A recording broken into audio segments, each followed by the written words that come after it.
샬롬 할렐루야. 요한계시록 6장 9절에서 17절입니다.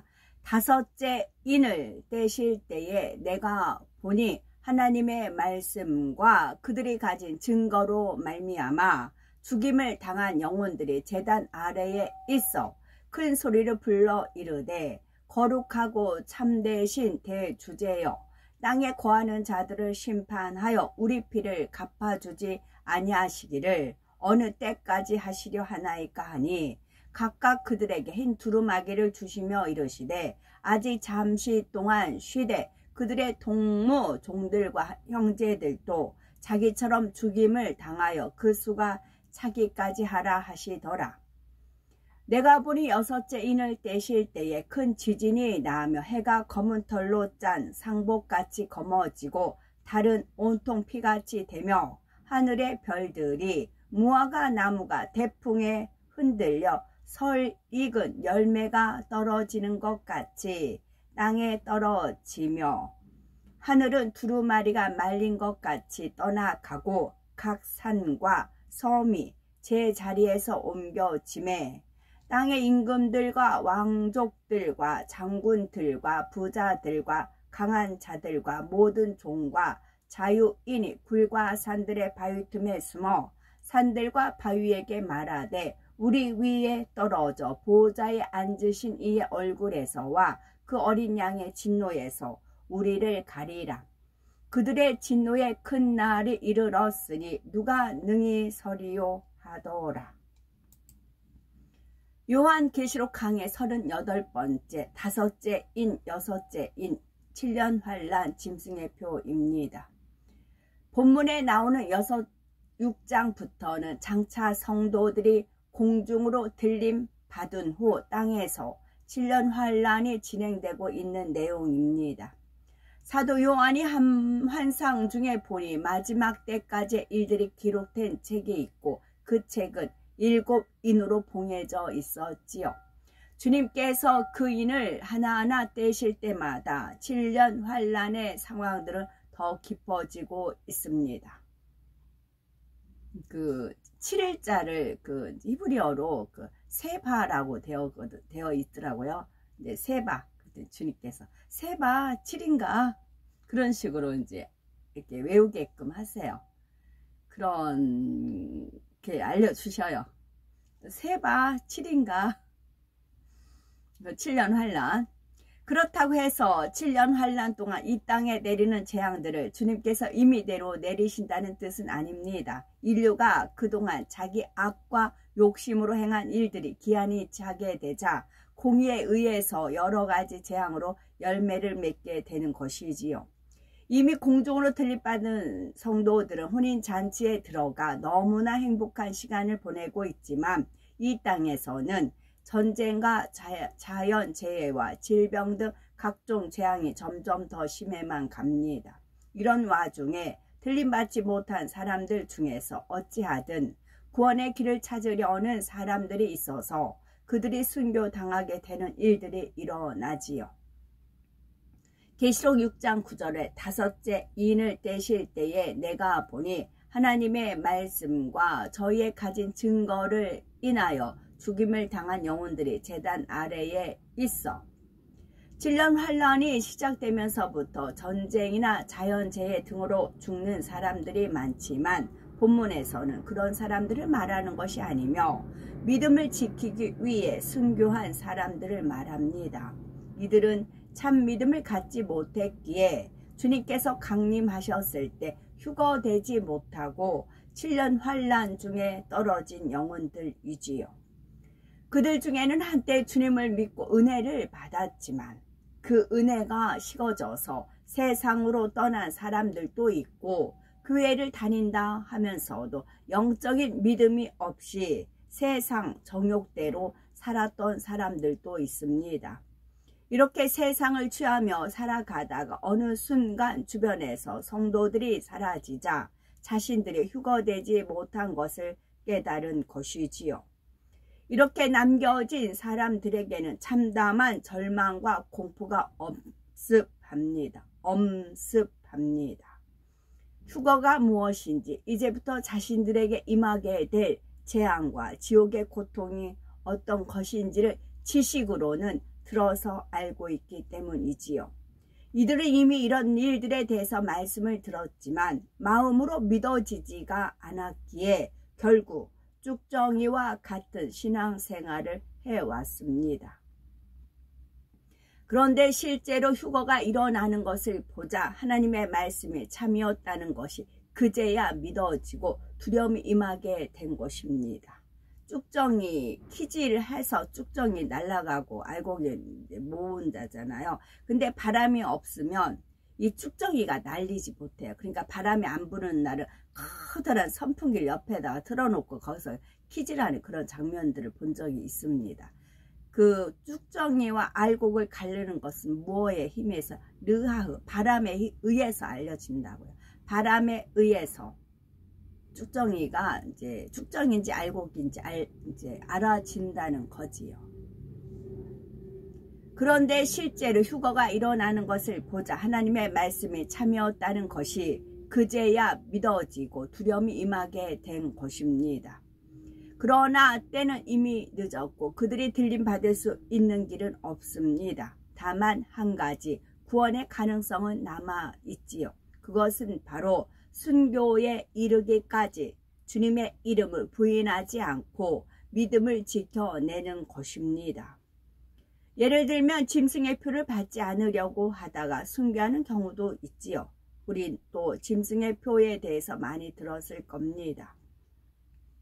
짐승의 표란 간단히 말해서 장차 적그리스도의 세력이 권세를 잡게 될 때 그들이 사람들을 통제하는 수단입니다.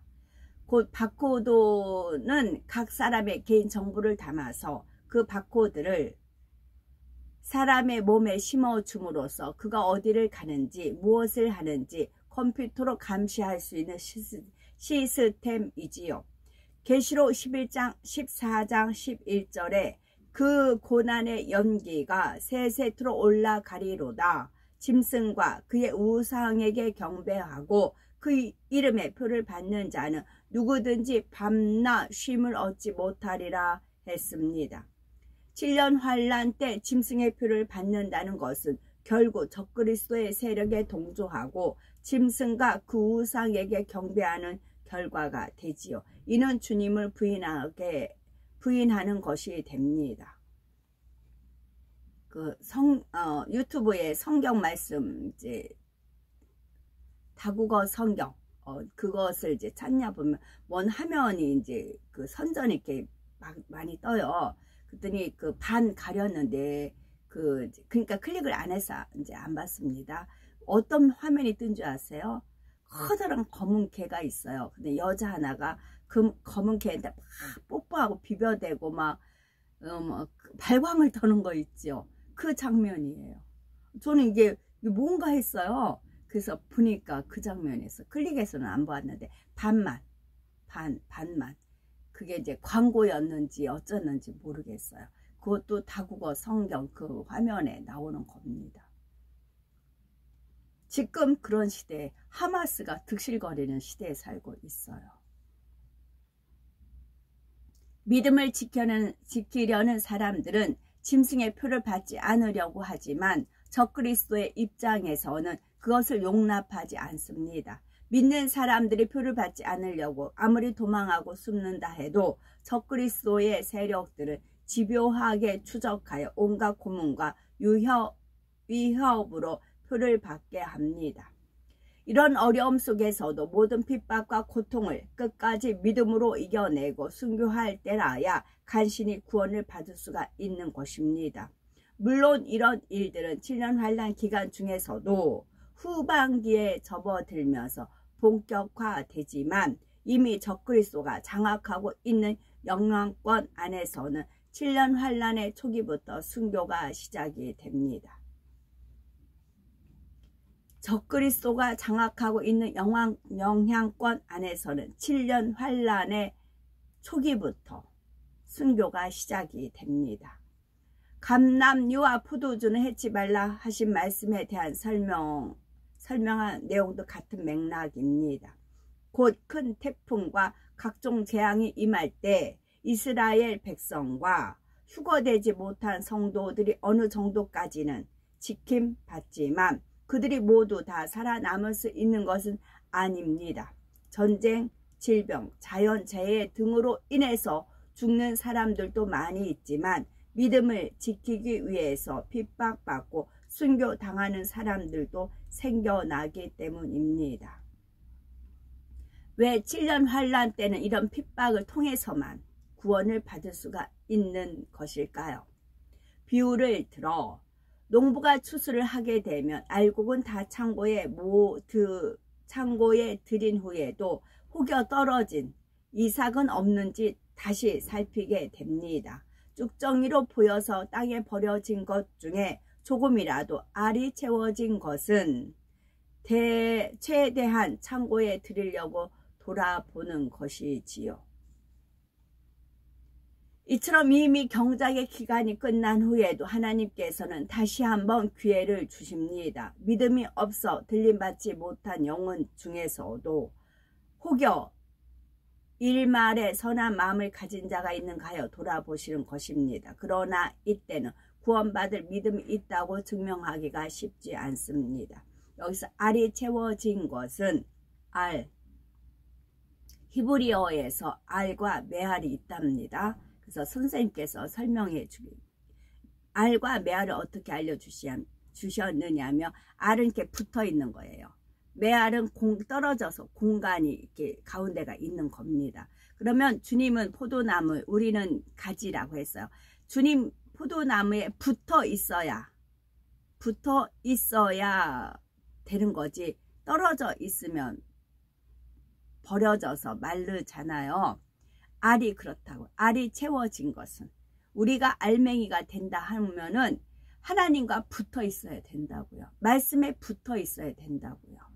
우리가 말씀에 붙어 있고 하나님 예수님한테 붙어 있어야 그래 알맹이가 되는 거라고요. 떨어져 있으면 쭉정인 겁니다. 알을 또 그렇게 표현을 해 주셨어요. 그래서 우리나라 박혁거세가 알에서 태어나가 막 그런 게 펄즈 조각이 있었어요. 근데 이게 이제 정확히 그렇진 않지만 약간 은유적으로 그렇게 되는 것 같아요. 우리가 알맹이가 되고 싶다 하면은 딱 붙어 있는 거예요. 그래서 시편에도 시냇가에 심은 나무가 그것이 시냇가도 거기 알이란 표현이 나와요. 그러면 시냇가에서도 멀리 떨어지지 않고 바로 물가에 붙어 있을 때 이제 철을 따라 과실을 맺는다는 겁니다. 떨어져 있으면 안 돼. 딱 붙어 있어야 돼요. 탈싹 붙어 있어야 돼요. 그래서 또 탈싹 하면서 또 히브리 말과 우리나라 말을 또 연결시켜 주지. 달렛, 그 문, 이제 성막 문이잖아요. 이게 붙어 있어야 싹이 나고 열매 막 꽃이 피고 열매 맺는다. 탈싹. 그렇게 됩니다. 이미 휴거를 통해서 하나님의 말씀이 살아있다는 것이 너무나 명백하게 드러난 상황입니다. 이런 상황을 보고도 여전히 악한 마음으로 하나님을 대적하는 사람들도 있지만 그래도 일말의 양심이 있다면 하나님을 두려워하는 마음이 들게 됩니다. 그러나 이것은 눈으로 보았기 때문에 지식적으로는 아는 것이지 마음에 믿는 믿음이라고 인정받기가 어렵습니다.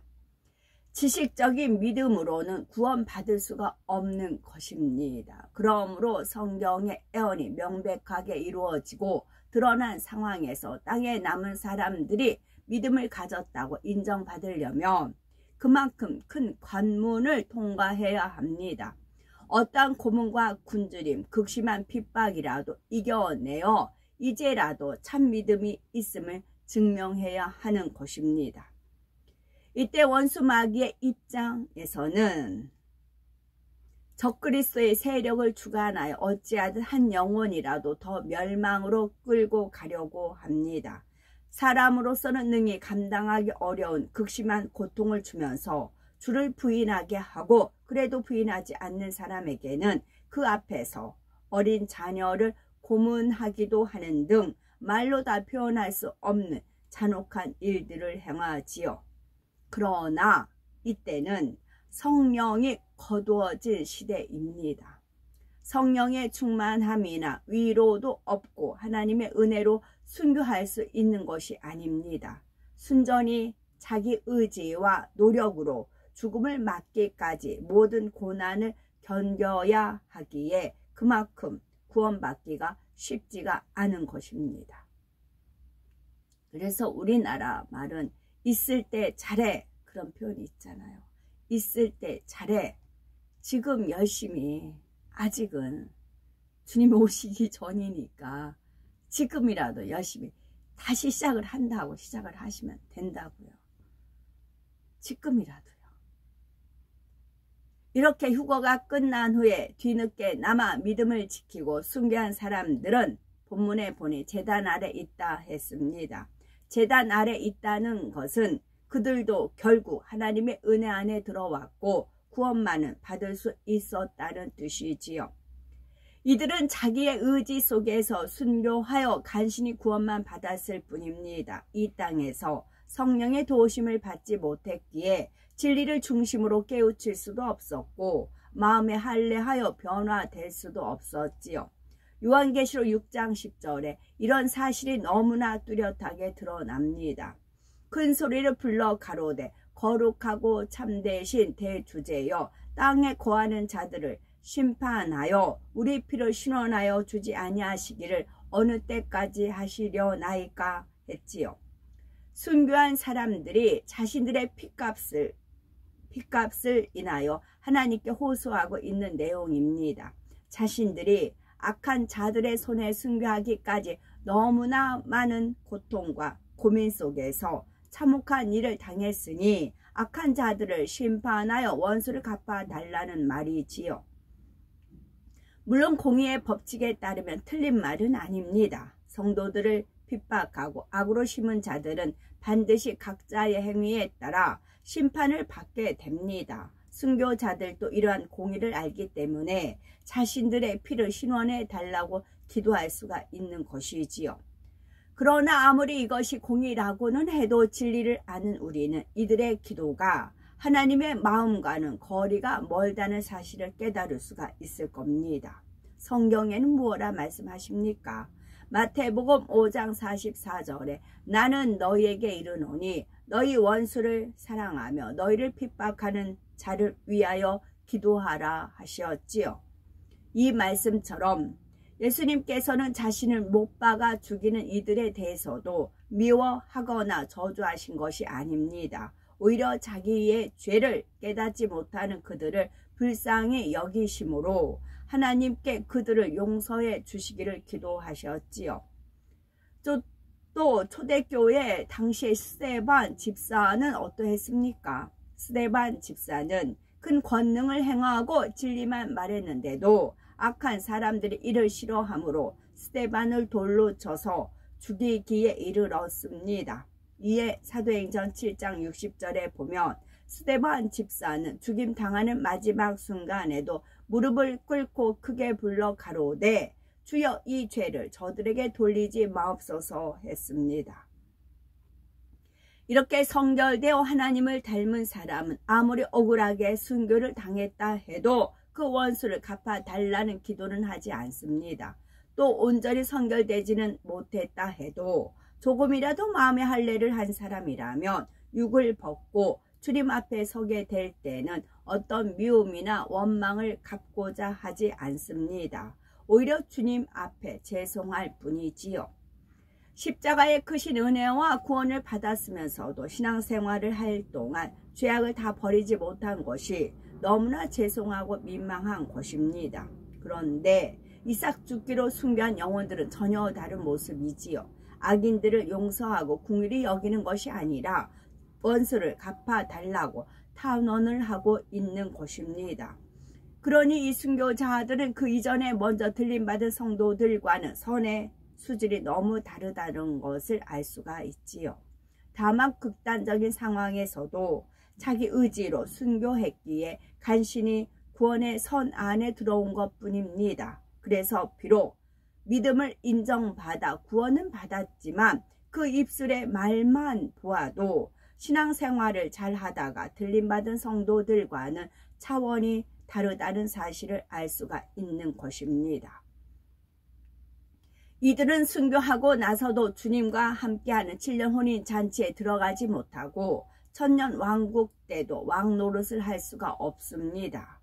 7년 혼인 잔치가 끝나고 천년 왕국이 끝날 때까지는 먼저 들림 받았던 사람들과 구별되어 다른 장소에 거하며 기다리게 되지요.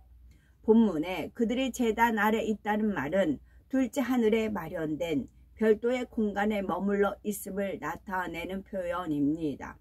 둘째 하늘은 빛과 어둠의 영역으로 나뉘어 하나님께 속한 빛의 영역이 있고 악한 영들이 머무는 어둠의 영역이 있습니다. 에베소서 2장 2절에 보면 악한 영들은 공중의 권세 잡은 자라고 표현을 하지요. 이때 공중이란 우리 눈에 보이는 육의 하늘이 아니라 영의 공간인 둘째 하늘을 의미하는 것입니다. 둘째 하늘 안에서도 하나님께 속한 빛의 영역인 에덴이라 했지요. 하나님께서는 그 에덴 안에서도 일부의 공간을 구분하여 동산을 만드시고 거기에 첫사람 아담과 하와가 살게 하셨는데 그곳이 바로 에덴 동산입니다. 그리고 장차 신랑 되신 주님과 함께 7년 동안 혼인 잔치를 벌이게 되는 곳도 공중인 둘째 하늘에 속한 빛의 영역이지요. 어제도 밤에 10시에 밤에 구름이 유난히 또 맑고 깨끗하더라고요. 그 공간이 있는 하늘입니다. 그 하늘이에요. 데살로니가 전서 4장 17절에 그 후에 우리 살아남은 자도 저희와 함께 구름 속으로 끌어올려 공중에서 주를 영접하게 하시리니 그리하여 우리가 항상 주와 함께 있으리라. 둘째 하늘에는 악한 영들이 머무르는 공간도 있고 에덴 동산도 있으며 혼인 잔치를 이루게 될 공간도 있습니다. 그리고 둘째 하늘이 마련되는 또 다른 공간이 있는데 바로 7년 환란 동안 순교하여 구원받은 영혼들이 대심판 때까지 쉼을 누리는 공간입니다. 이런 사실들만 보아도 이삭 죽기로 순교한 영혼들이 주님의 강림 때 들림받은 성도들과는 전혀 격이 다르다는 사실을 다시 한번 깨달을 수가 있지요. 아무리 큰 두려움과 고통을 이기고 순교했을지라도 휴거 때 들림받은 성도들에 비할 때는 천국에서 지극히 작은 자라는 사실입니다. 그러니 장차 천국에 가서도 낙원의 가장 바깥쪽에 따로 구분된 지역에서 살아가야 합니다. 그런데 7년 환란 동안 순교한 사람 중에도 예외적인 경우들이 있습니다. 일반적인 이삭 죽기 구원과는 달리 하나님께서 그들의 믿음을 인정하심으로 낙원보다 더 좋은 천국에 들으시는 경우들이 있습니다. 요한계시록 6장 11절에 신원하여 주시기를 간구하는 영혼들에게 하나님께서 답하시는 내용이 나옵니다. 각각 저희에게 흰 두루마기를 주시며 가라사대 아직 잠시 동안 쉬되 저희 동무종들과 형제들도 자기처럼 죽임을 받아 그 수가 차기까지 하라. 여기서 흰 두루마기는 순교한 영혼들에게 구원받았다는 증표로 주시는 것입니다. 그러나 이 두루마기 역시 먼저 들림받은 성도들이 혼인잔치 때 입는 세마포 예복과는 가치가 전혀 다르지요. 구원받은 영혼들은 그들에게서 나온 빛만 보아도 각자의 마음이 성결된 정도를 알 수가 있고 입은 옷과 장식들을 볼 때에 천국에서 누리게 되는 주의를 알 수가 있습니다. 구원받은 하나님의 자녀들이 똑같이 흰 세마포를 입었다고 표현해도 각 사람이 영으로 이룬 정도에 따라 옷에서 바래지는 광채와 영광, 위엄이 다르지요. 그런데 이삭 죽기로 구원받은 영혼들에게는 어떠한 상급이나 영광도 없습니다. 그저 간신히 구원만 받아 낙원에 거하게 된다는 사실을 나타내는 흰 두루마기가 주어지는 것이지요. 비유를 들어 혼인잔치에 신부와 들러리가 있을 때 이삭 죽기로 구원받은 사람들은 주인공인 신부의 위치가 아니고 들러리와 같은 입장이라고 말할 수가 있습니다. 요한계시록 6장 11절에 아직 잠시 동안 쉬되 저희 동무 종들과 형제들도 자기처럼 죽임을 받아 그 수가 차기까지 하라 하신 하나님의 말씀은 아직 심판의 때가 이르지 않았다는 의미입니다. 아무리 악한 자요 결국 멸망하여 지옥불로 떨어질 영혼이라 해도 하나님께서는 아무 때나 심판하시는 것이 아닙니다. 악한 자들에 대한 심판은 반드시 이루어지게 되지만 그때와 방법은 정확한 공의에 따라서 행해지는 것이지요. 7년 환란이 마무리되면서 그들의 악이 완전히 채워질 때까지는 하나님께서도 기다리시는 것입니다. 악인들의 악이 채워지는 기간 동안에 한편으로는 더 많은 영혼들이 순교를 통해 구원의 기회를 잡을 수 있게 됩니다. 그러면서 한편으로는 믿는 자들을 핍박하는 자들에게까지도 일말의 기회를 열어주고 계신 것이지요. 그들 중에도 돌이킬 사람이 있을 수 있기 때문입니다. 물론 아무리 기회를 열어주셔도 결국 악한 자들은 악에 악을 더하며 심판의 형벌로 떨어지게 됩니다. 그런 사실을 아시면서도 하나님께서는 철저한 공의 가운데 7년 환란의 섭리들을 이루어가고 계시다는 사실이지요. 요한복음 20장 29절에 예수께서 가라사대 너는 나를 본고로 믿느냐? 보지 못하고 믿는 자들은 복되도다 하셨습니다. 우리는 천국을 직접 가보지를 못했을지라도 그리고 다가올 7년 환란을 보지 못했을지라도 하나님의 말씀이 참된 줄은 믿습니다.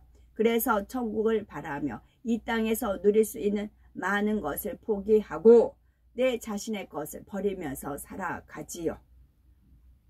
시간도 물질도 명예도 가족도 하나님께 드리고 자기를 부인하며 날마다 죽어지는 삶을 살아갑니다. 이것이 결코 손해보는 삶이 아닙니다. 모든 것을 버리는 것 같아도 결국은 가장 큰 축복을 받는 길이지요.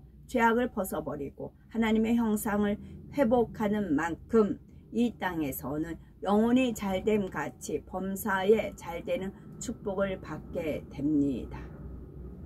영으로 온 영으로 들어가는 만큼 하나님께서는 우리가 구하는 대로 마음에 품는 대로 응답하시고 건강과 부와 명예도 다 주십니다. 물론 오늘날에도 주님의 일을 이루기 위해서 스스로 고난의 삶을 택하는 사람들도 있지요. 명예와 부를 얻을 수 있는 기회를 포기한 채 주님을 위해 영혼들을 위해 자신의 인생을 다 드리는 사람도 있고 주님의 이름으로 인해서 순교하는 경우도 있습니다.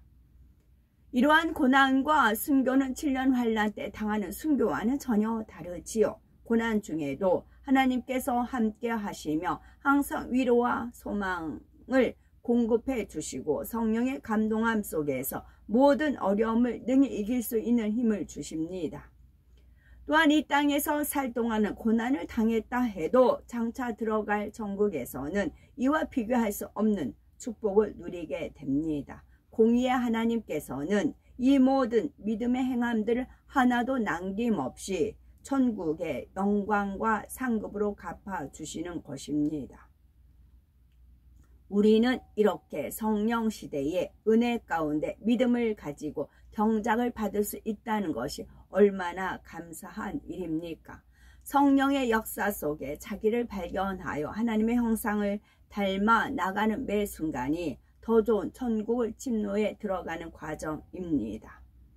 그러므로 믿음이 있는 우리는 때로 어떤 연단이 있고 어려움을 만난다 해도 모든 환경 속에서 감사와 기쁨이 나오는 것입니다. 주님께서 다시 오시기 전 보혜사 성령의 역사 속에서 부지런히 내 자신을 발견하고 변화되시고 요한계시록 6장 12, 14절에 내가 보니 여섯째 인을 떼실 때에 큰 지진이 나며 해가 총담같이 검어지고 온 달이 피같이 되며 하늘의 별들이 무화과 나무가 대풍에 흔들려 선 과실이 떨어지는 것 같이 땅에 떨어지며 하늘은 종이 축을 말리는 것 같이 떠나가고 각 산과 섬이 제자리에서 옮기우매 7년 환란 동안 전쟁과 재앙이 거듭될수록 지구의 환경은 전반적으로 황폐해져 가고 재앙이 재앙을 부르는 악순환이 연속이 됩니다. 그중 하나가 대형 지진이지요. 지진의 피해가 별로 없는 지역에 사는 분들은 크게 실감이 나지 않을 수 있지만 대형 지진의 피해는 상상을 초월합니다. 1956년 중국 산시성 지진이 있었는데 직접적인 사망자뿐만 아니라 지진 후에 전염병 등의 2차적인 피해가 계산할 때 83만 명의 사망자를 낸 참사였고 1985년 멕시코 시티의 지진 때에는 약 4분 만에 시 중심지에 250여 개의 건물이 무너지고 2만여 명의 사상자가 발생했답니다. 이런 지진들이 한번 지나가고 나면 번화하던 도시가 순식간에 폐허로 변화하던 도시가 순식간에 폐허로 번화하던 도시가 순식간에 폐허로 변하고 곳곳에서는 비명과 통곡의 참혹한 광경이 벌어집니다. 규모가 큰 지진들이 예전에 있었지만 심각한 지진입니다. 원래부터 지진이 빈번하게 일어나던 지역은 물론 지진의 가능성이 조금이라도 있는 지역 대부분이 큰 영향을 받을 정도의 엄청난 지진입니다. 지진의 직접적인 피해로 인해서 죽고 다치는 사람도 많지만 그 외에도 여러 가지 피해가 따릅니다. 동시다발적으로 화재가 일어나므로 화재로 인한 사상자가 크게 늘어나기도 합니다. 지진으로 인해서 제방이 붕괴되고 홍수가 일어나기도 하고 바다에서 발생하는 지진, 해일로 인해서 특히 해안 지방에는 심각한 피해를 줍니다. 지진 해일을 일명서 쓰나미라고 하지요. 이 쓰나미는 해안가에 위치한 도시나 항구에 상상을 초월하는 피해를 입히게 됩니다. 미처 대피할 겨를도 없이 커다란 집채만한 파도가 몰려와 사람과 건물을 덮치는 것입니다. 2004년도 인도네시아 수마트라 섬 부근에서 발생한 지진 해일은 무려 40만 명의 사상자를 냈다고 합니다. 또한 지진이 일어나면서 이로 인한 지각의 불안정 때문에 대규모 화산 폭발도 함께 일어나게 됩니다. 거의 온 세계가 흔들린다 할 정도로 큰 지진과 화산의 재앙이 일어나는 것이지요. 이처럼 커다란 지진이나 화산 폭발이 일어나면 지형까지도 크게 변하는 것을 봅니다. 원래 있었던 산이 사라지기도 하고 없던 호수나 섬들이 갑자기 생겨나기도 하고 땅이 가라앉기도 하고 솟아나기도 하고 많은 것들이 땅속에 묻히고 뒤엉키면서 이전의 모습을 알아볼 수 없을 정도이지요. 이러한 모습들에 대해서 요한계시록 6장 14절에 산과 섬들이 제자리에서 옮겨온다 한 것입니다. 또한 총담이라고 하는 것은 검은 털로 짠 천을 말하지요. 해가 총담같이 검어지고 달이 피같이 붉어진다는 것은 대기가 심히도 오염된 상황을 의미합니다. 보통 달은 흰색이나 푸르스름한 흰색으로 보이는데 산불이나 대형 화산 폭발이 생겨났을 때는 심각하게 대기가 오염된 도시에서 바라볼 때는 달이 붉은 빛으로 보이는 경우가 있는 겁니다. 해 역시 오염된 물질들로 인해서 가려져서 그 빛을 제대로 볼 수가 없게 되고요. 오늘날 대기 오염이 점점 심각해져 가면서 이런 현상들이 더욱 자주 일어나지요. 이처럼 7년 환란 때도 전쟁이나 지진으로 인해서 곳곳에 화재가 일어나고 화산 폭발로 엄청난 화산재가 쏟아져 나오면서 온 세계가 화염에 휩싸이고 하늘은 화산재와 오염 물질로 채워지게 됩니다. 그 결과 대기가 크게 오염되면서 해가 어두워지고 달이 핏빛으로 물든 것처럼 보이게 된다는 말입니다. 역사상 실제로 이런 일들이 일어났던 경우가 있는데 현재까지 알려진 가장 커다란 규모의 화산 폭발이라고 하는 크라카토 화산의 피해가 있습니다. 19세기 말 인도네시아 크라카토 섬에서 일어난 화산 폭발은 초대형 수소폭탄 100개가 동시에 터진 것과 같은 에너지의 분출이었지요. 원래 47제곱킬로미터의 면적이었던 섬은 화산 폭발로 3분의 2 이상이 날아가 버렸는데 이는 여의도 광장의 80배가 넘는 넓이랍니다. 그 자리 밑에 바다에는 폭 10km, 깊이가 300m나 되는 커다란 구멍이 생겨납니다.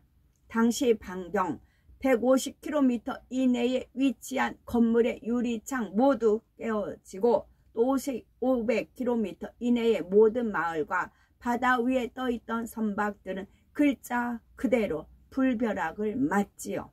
시뻘겋게 달아오른 바위 덩어리들과 재들이 하늘이 캄캄해지도록 쏟아져 내렸던 것입니다.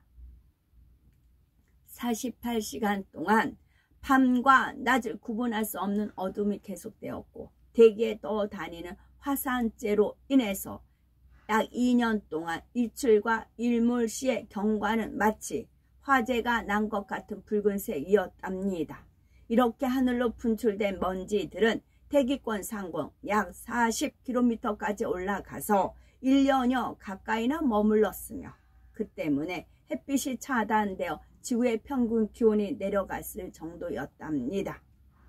이 폭발로 인도네시아 촌락 300여 개가 완전히 초토화되었고 사망자는 36,000명이 넘었습니다. 파손된 배만도 6천여 척에 이르렀고요. 게다가 폭발의 충격파로 발생한 지진 해일은 높이가 30m가 훨씬 넘는 파도를 일으켜 인근의 자바, 보르네오, 스마트라는 물론이고 멀리 호주, 인도, 일본에까지 닿았답니다. 화산으로부터 3,000km나 떨어진 인도 캘커타 강에서도 300여 척의 배가 침몰되었고 폭발 다음 날에는 해리 18,000km 떨어진 영구 해협까지도 도달했다고 합니다. 이런 무시무시한 폭발을 일으킨 크라카토 섬도 원래는 오랫동안 활동을 하지 않은 휴화산이었는데 갑작스럽게 폭발한 것입니다. 화산 폭발이라는 것이 어떤 것인지 조금이나 실감이 나십니까? 우리는 이거를 보지요. 유튜브 상으로 해서 봅니다. 우리가 아시는 폼페이와 같은 경우도 화산 폭발로 한 도시 전체가 멸망해 버린 것입니다. 어느 한 지역에서만 이런 참상이 발생해도 세계 여러 나라들이 구조대를 보내고 구호품들을 보내며 도와주고 있지만 그렇다 해도 그 상처가 쉽게 극복되지는 않습니다. 하물며 이런 화산 폭발과 큰 지진들이 세계 곳곳에서 동시다발적으로 발생한다면 얼마나 끔찍한 상황입니까? 다른 나라를 도와줄 여유이나 겨를도 없이 당장 자기 눈앞에 닥친 재앙을 수습하기 위해서 안간힘을 쓰게 되는 것입니다. 요한계시록 6장 13절에 하늘의 별들이 무화과 나무가 태풍에 흔들려 선 과일이 떨어지는 것까지 땅에 떨어진다는 말씀은 실제로 하늘의 별이 땅에 떨어진다는 뜻이 아닙니다. 만약 다른 별이 지구와 충돌하게 된다면 그것으로 지구는 종말을 맞게 되지요. 그러므로 이 말씀은 실제로 별이 지구에 떨어진다는 의미가 아니라 지진이나 화산, 전쟁 등으로 인해서 하늘로부터 일어나는 여러 가지 재앙들을 표현한 것입니다. 곧 기상이변 속에 비행기가 추락하거나 미사일이 발사되고 발사된 미사일이 격추되기도 하며 지구를 돌고 있던 인공위성들이 추락하게 되는 등 재앙들을 말하는 것이지요. 물론 하늘에서 운석이 떨어지기도 하고요. 바로 이러한 현상들로 인해서 역시 수많은 영혼들이 죽게 됩니다. 계시록 6장 14절에 하늘은 종이축이 말리는 것 같이 떠나간다는 말씀은 지구가 운행되고 있는 법칙들이 뒤죽박죽이 되어 전체적으로 흐트러지게 될 것을 의미합니다. 지구에는 사계절이 변화되는 순리가 있고 나라마다 지역마다 기후의 특색이 있습니다. 봄이 가면 곧 여름이 오고 이어서 가을과 겨울이 차례로 오지요. 또 지역에 따라 여름의 온도는 보통 몇 도이고 겨울의 평균 온도는 몇 도 정도라는 기준이 있습니다. 자연의 순리에 따라서 건기가 몇 개월이 지나고 나면 다음에는 우기가 몇 개월 지속된다거나 지역에 따라 1년 강수량이 어느 정도 되고 어느 때쯤에는 무슨 꽃이 피며 어떤 새들이 날아오는지 등의 기준들이 있습니다. 그런데 7년 환란 때는 큰 지진과 화산, 전쟁들이 계속됨에 따라 이러한 자연의 이치들이 흐트러져 버립니다. 봄, 여름, 가을, 겨울이라는 말이 무색할 정도로 기후가 바뀌어 버리고 더워야 할 때 덥지 않고 추워야 할 때 춥지 않으니 생태계에도 많은 이상 현상들이 일어납니다. 비가 오지 않아야 할 때 폭우가 쏟아져 홍수가 빈번히 되거나 반대로 비가 계속 오지 않으므로 토지가 점점 사막화되어 가기도 하고 아름답고 풍성했던 자연의 경관이 파괴되고 각종 곡물이나 열매, 어류 등 자연에서 어떤 수확들도 눈에 띄게 줄어듭니다. 바닷물의 온도도 상승하면서 해상 생태계에도 이상이 생기고 시도 때도 없이 홍수, 해일, 가뭄 등이 일어납니다. 이렇게 지구의 본래 모습을 찾아보기 어려울 정도로 모든 것이 변하게 될 것을 가리켜 하늘은 종이 축에 말리는 것까지 떠나간다라고 표현한 것입니다. 이처럼 자연의 섭리가 흐트러져 버리면 자연재해만 일어나는 것이 아니라 그와 함께 여러 가지 질병들도 창궐하게 됩니다. 전쟁이나 자연재해로 많은 사람이 죽은 곳에는 전염병이 쉽게 유행하게 되지요. 또한 환경오염으로 인해 발생하는 새로운 질병들도 곳곳에 나타나게 됩니다. 그러면 이런 정도로 파괴된 자연환경 속에서 과연 사람이 살아갈 수 있을까라고 생각할 수도 있습니다. 물론 그때는 사람이 살아가기 힘든 환경이고 그 때문에 많은 사람들이 죽겠지만 그럼에도 불구하고 인류의 명맥은 유지가 됩니다. 모든 재앙들도 결국은 하나님께서 허락하신 어느 한계 안에서만 일어날 수가 있기 때문입니다. 가령 지구 전체가 흔들릴 만한 큰 지진이라 해도 상대적으로 피해를 덜 보는 지역도 있고 화산이 폭발하여 대기가 오염될 때도 그에 따른 피해가 심각한 지역이 있는가 하면 그나마 비교적 피해가 덜한 곳이 있습니다.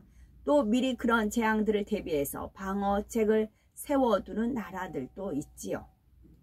예를 들면 건물을 지을 때 지진에 견딜 수 있도록 만들거나 방공호와 같은 대피 장소를 만들기도 합니다. 태풍이 온다 해도 피해를 최대한 막기 위해서 대비 시설을 잘 갖춰 놓은 곳과 그렇지 못한 곳과는 피해 규모가 달라지지요. 이렇게 평소에 대비를 잘해 놓은 지역이라면 그나마 피해를 좀 줄일 수도 있으나 그렇지 않고 아무 대책도 없는 지역이라면 상상할 수 없이 큰 피해를 입는 것입니다. 요한계시록 6장 15절에 땅의 임금들과 왕족들과 장군들과 부자들과 강한 자들과 각 종과 지주자가 굴과 산 바위 틈에 숨어. 이처럼 굴과 산 바위 틈에 숨는다는 것은 사람들이 여러 가지 재해를 일어날 때 방공호와 같이 피할 만한 곳을 찾아 숨는 것을 말하지요. 오늘날도 부유한 사람들 중에는 유사시에 대비하여 자신의 집에 안전시설을 갖추는 사람들도 있습니다. 그렇다고 해서 재앙으로부터 온전히 지킴받을 수 있는 것은 아닙니다. 물론 전혀 대비를 해놓지 않은 사람보다는 대비를 해놓은 사람 쪽이 살아남을 확률이 더 높아지기는 할 것입니다. 그러나 아무리 땅속 깊은 곳에 숨는다 해도 언제 끝날지 알 수 없는 심각한 재앙들 속에서 하루하루 얼마나 불안한 가운데 살겠습니까? 요한계시록 6장 16에서 17절에 보면 그들의 불안한 심리가 잘 표현되고 있습니다. 산과 바위에서 이르되 우리 위에 떨어져 보호자에 앉으신 이의 낮에서와 어린 양의 진노에서 우리를 가리우라. 그들의 진노의 큰 날이 이르렀으니 누가 능히 서리요 하더라 입니다. 두려움으로 인해서 산이나 바위 그 무엇이라도 자신들을 덮어 가려주기를 원하고 있습니다. 그러면서 자신들이 당하고 있는 여러 재앙들이 보호자에 앉으신 이와 어린 양 곧 하나님의 주님 어린 양 곧 주님의 진노하심으로 인한 것이라고 말하고 있지요. 사실 인류 스스로가 환경을 파괴하고 전쟁을 일으켜 온갖 재앙을 자초하고 있는 것인데도 이것을 하나님의 진노로 인한 재앙이라고 하며 두려워하는 것입니다. 이것이 정말로 그들이 하나님을 믿기 때문에 하는 말은 아닙니다. 하나님을 믿지 않는 세상 사람들도 큰 재앙을 보면 하늘이 노하셨는가 보다 말하기도 합니다. 이런 것처럼 그들이 이렇게 말하는 것은 자신들의 죄악을 회개하려거나 하나님께 구원을 요청하는 것이 아니라 단지 습관적으로 하는 말일 뿐입니다. 이런 재앙들이 너무나 크고 두렵기는 하지만 지진이나 화산, 전쟁 등의 7년 환란 기간 동안에 24시간 내내 진행되고 있는 것은 아닙니다. 그 강도가 크게 더해지다가 약간 덜해지는 그런 상황이 반복이 되는 것이지요. 그런 가운데 재앙의 강도가 심할 때는 사람들이 너무나 두려워하고 위축되다가도 강도가 좀 덜해질 때는 다시 두려움을 잊고 예전처럼 자기 유익들을 쫓아 살아갑니다. 그래서 결국 7년 환란이 마칠 때까지도 세상의 많은 사람들은 회개하지 않는 것이며 그들 중에 일부는 혹 끝까지 살아서 천년 왕국을 맞기도 하지만 많은 사람들은 7년 환란을 통해 죽게 되는 것입니다. 우리 모두는 당연히 이런 재앙들이 임하기 전에 공중으로 들림받아 신랑 되신 주님과 함께 혼인잔치에 참여하고 있어야 합니다. 또한 우리의 일가 친척과 사랑하는 사람들 그리고 우리가 알고 있는 모든 사람들도 그 자리에 함께 할 수 있도록 그들에게 복음을 전해야 할 겁니다. 전 세계에 아직도 주님을 모르는 모든 영혼들에게 복음을 전해야 하지요. 불이 난 집에 우리의 가족이 잠들어 있다면 아마 이것저것 앞뒤 생각할 겨를도 없을 겁니다. 소리를 지르고 문을 두드려 부수어서라도 잠든 사람을 깨워야 하지 않겠습니까? 이와 마찬가지로 영적인 잠을 자다가 참혹한 재앙 속으로 떨어질 영혼들을 어찌하든 깨워야 하는 것입니다. 우리 모두 신속하게 신부단장을 마치심으로 주님께서 우리를 데리러 오실 그날에 우리가 전도한 수많은 영혼들과 함께 행복한 7년 혼인잔치에 들어갈 수 있는 복받은 우리가 됩시다. 아멘.